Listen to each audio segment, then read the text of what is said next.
Sister Hong. This name went viral on social media over the past week, generating a huge amount of content around it, from in-depth analysis to memes.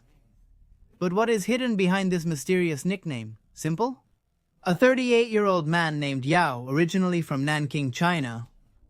The case involving this man is as disturbing as it is unusual. Yao is believed to have assumed a female identity to contact men through dating apps.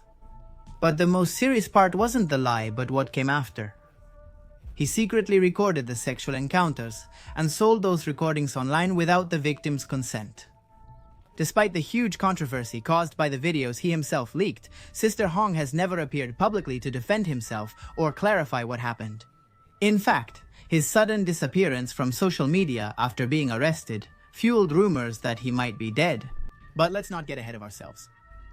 The episode ignited a heated debate, not only because of the number of victims involved, but also because of how easily the accused managed to operate for so long without being discovered. Chinese authorities reported that Zhao used an elaborate camouflage system to hide his true identity.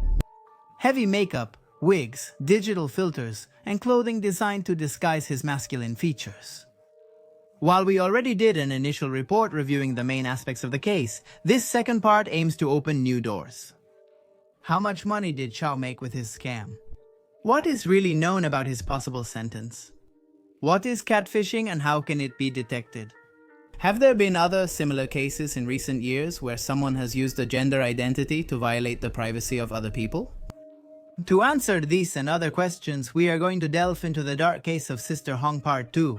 If you're interested in this case, you can comment with the word sister, so we'll know if you're willing to watch a third part of it. Let's begin. Although the rumors started circulating a few months ago, it wasn't until July 4, 2025 that the scandal broke out. Xiao, the man behind the alias Sister Hong, was detained by Chinese authorities in the city of Nanjing after one of his victims reported him. The police found more than 600 intimate videos stored on his personal computer, all recorded in secret. During sexual encounters that he himself had arranged, pretending to be a woman. The footage shows hundreds of men who, deceived, took part in the encounters without knowing they were being filmed. According to local media reports, Sister Hong used an elaborate strategy to lure his victims. He posted ads on dating apps where he presented himself as a mature, married, and lonely woman.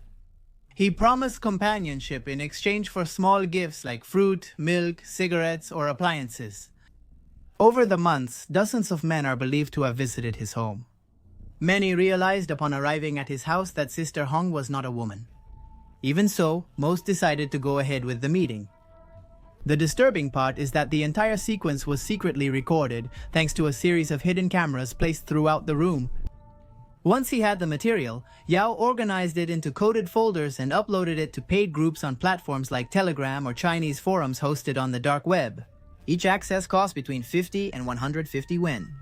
According to police estimates, his illegal business may have generated profits close to 1 million yuan. The scandal grew even bigger when some of those videos began to leak massively on social media, generating a wave of memes, mockery, and debates throughout China. Many victims were unaware they had been recorded. Some, upon seeing themselves in the viral videos, reportedly attempted suicide. Public pressure led to a criminal case being opened for multiple offenses: violation of privacy, production and distribution of intimate material without consent, and deliberate exposure to sexually transmitted diseases. And as if that weren't enough, after his arrest, it was revealed that Xiao could be human immunodeficiency virus positive. With the arrival of social media, the way we interact with other people has changed radically. Between stories, likes, messages, and photos, social dynamics have been transformed. Today, it's easier to meet people outside of our usual circles. However, this advancement has also brought, as we are seeing, a dark side. In the vast sea of digital interactions, there are those who, like Xiao, choose to take advantage of others' emotional vulnerability. By pretending to be someone else, whether through digital tools, artificial intelligence, or simply by stealing photos of real people, they build a fake identity to deceive, manipulate, or even scam. Let's delve a little into this twisted phenomenon known as catfish. A person who pretends to be someone else online, whether to get attention, affection, money, or some kind of benefit, is someone who is engaging in catfishing. Victims frequently develop emotional attachments, thinking they are in a real relationship, unaware that the other person has different motives. This scam doesn't just happen in the romantic sphere. There are also fake friendships, supposed job opportunities, or even scams disguised as humanitarian aid. In all cases, the goal is the same: to gain the victim's trust through a fake identity and take advantage of their vulnerability to obtain some kind of benefit. As one can logically infer, catfishing can lead to legal, economic, or psychological consequences. With the increasing sophistication of technologies, such as image editing or generating fake content with artificial intelligence, these deceptions can become even more believable and dangerous. That's why it's important to maintain a critical attitude on social media. Avoid sharing sensitive information with strangers and, as much as possible, verify the identity of the person on the other side of the screen. In recent years, the phenomenon of catfishing has grown significantly around the world. China, with its vast connected population and massive use of social networks, has not been exempt. In fact, the country has been the scene of several cases that combine emotional manipulation, digital deception, and at times even more complex fraud structures. Let's examine some of these cases. In 2019, a woman from Jiangsu province met an alleged military pilot from the Chinese army online. The man seemed perfect, polite, honorable, always dressed in uniform in his photos, and with a speech full of patriotism. Over the months, the woman became convinced that she was facing the man of her life, but that illusion came at a cost. She transferred more than 2 million yuan over the course of the virtual relationship. The supposed pilot's reasons always seemed justified: military expenses, special permits, family problems. The story fell apart when the woman finally discovered that the man was not a soldier, nor a pilot, nor even a member of the military. He was a con artist with a criminal record, operating from another province, using false identities to manipulate emotionally vulnerable women. That was not an isolated case. In 2021, a story on Douyin, the Chinese TikTok, captivated millions. An influencer disclosed that she had a months-long virtual romance with an attractive, sensitive, and attentive man. But that man turned out to actually be a middle-aged woman. She used advanced facial filters, voice editing, and image manipulation to create a fictional male character.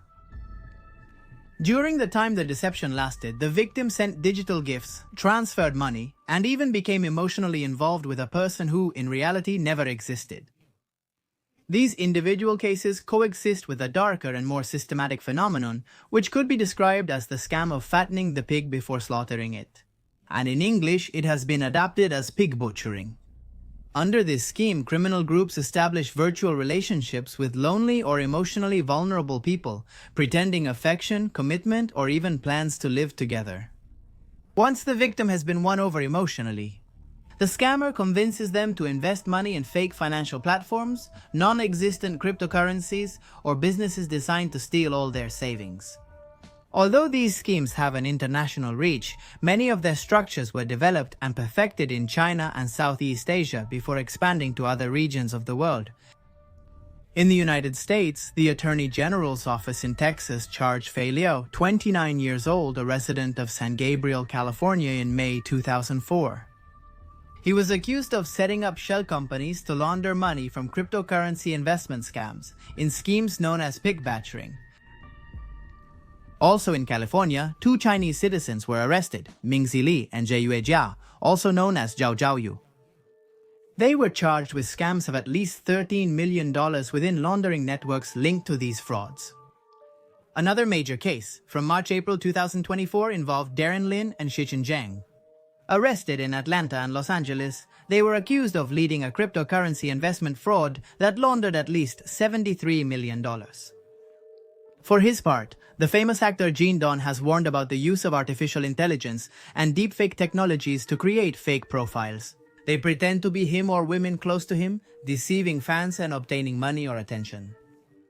This case is not a classic scam, but it shows how a public man can be virtually imitated for the emotional and financial manipulation of vulnerable people. What these cases show is that catfishing in China, like in so many other places, is not just a game of identities or a romantic deception.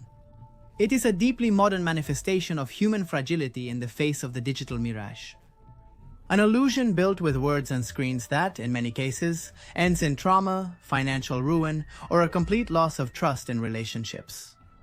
In a society where much of life takes place online, distinguishing between reality and simulation has become as difficult as it is necessary. And in that ambiguous territory, catfishing has found fertile ground to grow. A fertile ground that Xiao took advantage of, and that today has put him facing the possibility of terrible sentences. And that's how our story returns to the beginning. Even though there were rumors that Xiao might have died, there is no information to confirm this. For now, it is known that the subject faces a series of serious charges in China after having recorded dozens of men without their consent. The authorities in Nanking accuse him of privacy violations, illegal distribution of sexual content, misuse of images, and potentially crimes against public health, if it is confirmed that he intentionally or negligently transmitted sexually transmitted diseases. The case has brought to the table the scope of the Personal Information Protection Law, which has been in effect since November. Since 2021 in China, it expressly prohibits the recording and distribution of intimate material without the clear consent of the people involved. This regulation is part of the Chinese government's effort to control the misuse of data and strengthen the digital security of its citizens. But let's put a bit of context. In China, since the amendment of the Penal Code in 2015 and subsequent judicial interpretations, the illegal sale or use of citizens' data can carry sentences of up to 7 years in prison in the most serious cases. This was already in effect before the formal enactment of the aforementioned Information Protection Law in 2019. In fact, a court in the Haidian district of Beijing handed down criminal sentences to 2 employees who had shared customers' personal information with unauthorized third parties. These individuals provided more than 100,000 records of personal data, categorized as highly sensitive information. These were personal data obtained without permission and distributed for commercial use. According to the revised criminal law of that same year, anyone who sells or provides personal data without authorization faces a prison sentence of up to 3 years and a fine. If the circumstances are particularly serious, the sentence can range from 3 to 7 years plus a fine. All this shows that the Chinese legal system already had tools to judicially punish privacy violations. Depending on aggravating factors, such as the number of victims, the mass dissemination of the content, or possible health consequences, the penalties could range from several years in prison to life imprisonment. For Sister Home, the situation is more grave since the recordings were sold on adult content platforms, generating illegal income. Authorities are also investigating if any diseases were transmitted and if Xiao knowingly failed to protect his partners, which would add a component of criminal negligence to the case. If confirmed, the legal process would take an even more severe turn. What will finally happen to this individual? What do you think the punishment should be? To protect yourself from catfishing, it's important to stay alert and skeptical when meeting someone online, especially if you've never seen this person face to face.